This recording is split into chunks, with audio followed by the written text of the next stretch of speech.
श्री नारायण पट्टा जी।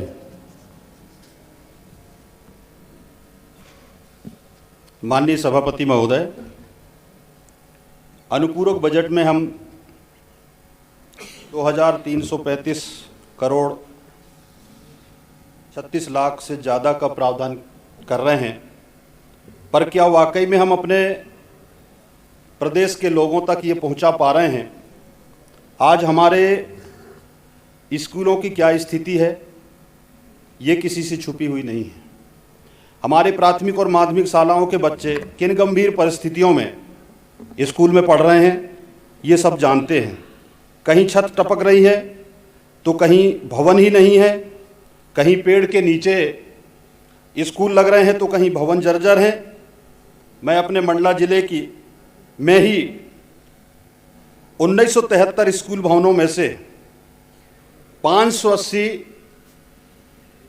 जर्जर हैं और 70 से ज़्यादा स्कूल भवन जो अति जर्जर थे उन्हें बंद कर दिया गया है। माननीय सभापति महोदय, अभी अभी आप सब लोगों ने देखा राजस्थान के झालावाड़ जिले में हुई जैसी किसी घटना का इंतजार कर रहे हैं हम, क्यों बच्चों की जिंदगी दांव पर लगाकर उन्हें पढ़ाई करने को मजबूर कर रहे हैं। हर साल हजारों करोड़ रुपए कहीं सामग्री सप्लाई के नाम पर तो कहीं मेंटेनेंस के नाम पर खर्च किए जाते हैं, लेकिन स्कूलों की हालत जस की तस बनी हुई है। हमारे देश का भविष्य अच्छे से बिना किसी भय से पढ़ लिख सके, इसके लिए स्कूल भवनों का निर्माण कराया जाना अति आवश्यक है। माननीय सभापति महोदय, मैं विद्युत विभाग की बात करना चाहता हूं। विद्युत विभाग में अभी अभी उपभोक्ताओं के घरों में जो स्मार्ट मीटर लगाए जा रहे हैं, अध्यक्ष महोदय, एक बात समझ में नहीं आती कि अभी कुछ समय पहले इलेक्ट्रॉनिक मीटर लगाए गए तो ये स्मार्ट मीटर लगाने की अचानक से क्या जरूरत आ गई?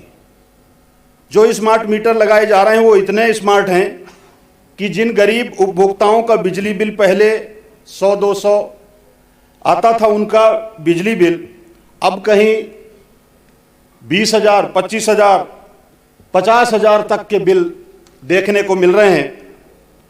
क्या इन मीटरों को इसलिए लगाया जा रहा है कि जिससे जनता से बेवजह वसूली करके बिजली कंपनियों को भुगतान किया जा सके? इससे आम जनता का आर्थिक शोषण हो रहा है और बेवजह सरकार के हजारों करोड़ रुपया भी बर्बाद हो रहे हैं। माननीय अध्यक्ष महोदय, सभापति महोदय, पेशा मोबिलाइजर की बात बहुत सारे लोगों ने किया। सरकार के पास इनके मानदेय देने तक के लिए पैसा नहीं है। पिछले कई महीने से प्रदेश में 23,000 से ज़्यादा पेशा मोबिलाइजर को मानदेय नहीं मिला है। वहीं इनका मानदेय 4,000 से 8,000 रुपये करने की घोषणा की गई थी और अभी पिछली दिवाली के समय तो माननीय मुख्यमंत्री जी ने बाकायदा सोशल मीडिया में पोस्ट करके मानदेय बढ़ाने की जानकारी दी थी, जिससे पेशा मोबिलाइजरों के मन में एक खुशी आई थी। लेकिन आज भी वो पूरे प्रदेश के अंदर 23,000 पेशा मोबिलाइजर बढ़े मानदेय का आज भी इंतजार कर रहे हैं। इसी प्रकार रोजगार सहायकों को सहायक सचिव का पदनाम देने की बात कही गई थी, जिसे सरकार भूल गई। संविदा कर्मचारियों को नियमित करने की तरह सारी सुविधाएं दिए जाने की घोषणाएं कई बार की गई हैं, लेकिन आज ये कर्मचारी भी अपने आप को ठगा महसूस कर रहे हैं। अतिथि शिक्षकों को नियमित करने की बात भी कही गई थी, लेकिन अब तो ये स्थिति हो गई। माननीय सभापति महोदय, नियमित तो दूर, अतिथि शिक्षकों भी को नहीं रखा जा रहा है। नए नए नियम प्रक्रिया बना करके उनको दरकिनार करने की कोशिश की जा रही है और इस तरह लगातार उनको परेशान किया जा रहा है। सभापति महोदय, सभी साथियों ने कहा कि अभी किसानी का समय है, किसानों को खाद बीज की जरूरत सख्त आवश्यकता है, लेकिन किस तरह से व्यापारियों के गोदामों में स्टॉक भरे पड़े हैं, लेकिन हमारी सहकारी समितियों में के द्वारा किसानों को खाद नहीं मिल पा रहा है। माननीय सभापति महोदय, हम सरकार से आग्रह करना चाहते हैं और संबंधित मंत्री से भी ये बात कहना चाहते हैं कि ये बहुत ही संजीदगी का विषय है कि हम अपने आप को किसान तो कहते हैं, लेकिन आज किसान किस तरह से ठगा महसूस कर रहा है, ये बहुत गंभीर विषय है। किसानों को लगातार खाद नहीं मिल रही है, लगातार लाइनों में खड़े होकर के रात दिन किसान परेशान हो रहा है।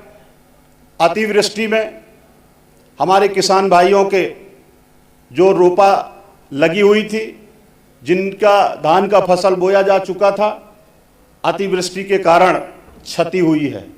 मैं आग्रह करना चाहता हूं वित्त मंत्री महोदय से कि इसको सरकार प्रावधानित करे और सर्वे करा करके जो किसानों की क्षति हुई है वो क्षतिपूर्ति किसानों तक पहुंचाई जाए। नारायण जी सहयोग करें थोड़ा। बिल्कुल, मैं सभापति महोदय ज़्यादा मैं नहीं कहूँगा, सिर्फ मैं ये कहूँगा कि सिर्फ और सिर्फ हम अनुपूरक बजट को पास करके और सिर्फ और सिर्फ हम सिर्फ वहाँ तक सीमित ना रहें कि जो जन सुविधाओं के मुद्दे हैं हम उन पर अनुपूरक बजट को व्यय करें। यही मेरा वित्त मंत्री महोदय से कहना चाहता हूं। जमीनी स्तर पर अगर आज हम देखते हैं तो जो पहले की स्थिति थी वही स्थिति आज ग्रामीण क्षेत्रों का है। बस मैं एक ध्यान को आकर्षित करना चाहता हूं वित्त मंत्री महोदय से कि हमारा एक ऐसा विकासखंड मवई जो आदिवासी बाहुल्य क्षेत्र है,